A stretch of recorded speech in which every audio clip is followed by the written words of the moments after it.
خداوند یسوع مسیح کے نام میں آپ سب پر سلامتی ہو۔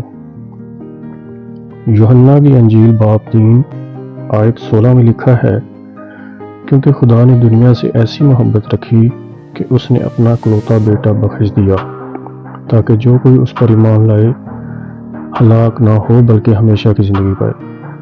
خدا نے دنیا سے ایسی محبت رکھی، یہ جملہ خدا کی عالمگیر محبت کو ظاہر کرتا ہے۔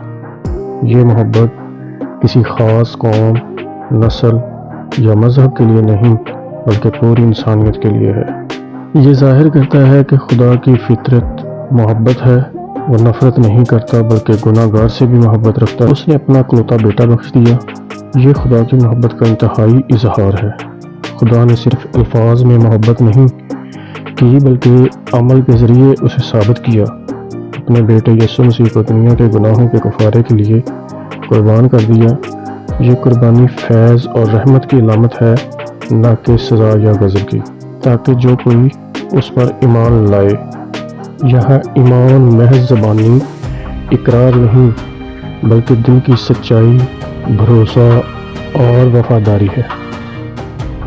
نجات سب کے لیے ممکن ہے، لیکن شرط ایمان ہے، یعنی یسوع مسیح کو نجات دہندہ ماننا، ہلاک نہ ہو بلکہ ہمیشہ کی زندگی پائے۔ یہ آیت دو راستے دکھاتی ہے، ایک ہلاکت کا راستہ ہے اور دوسرا ہمیشہ کی زندگی کا۔ یہاں ہمیشہ کی زندگی کا مطلب صرف موت کے بعد کا جینا نہیں بلکہ ابھی سے شروع ہونے والی روحانی زندگی ہے، جو خدا کے ساتھ تعلق میں جینے سے ملتی ہے۔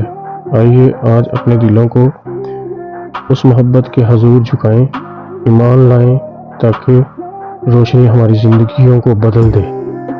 دعا کرتے ہیں، اے قادر مطلق خدا، ہمیں اپنے بیٹے یسوع مسیح کے فضل اور سچائی میں مضبوط کر، ہمیں ایمان میں بڑھا تاکہ ہم تیری محبت کے گواہ بن سکیں۔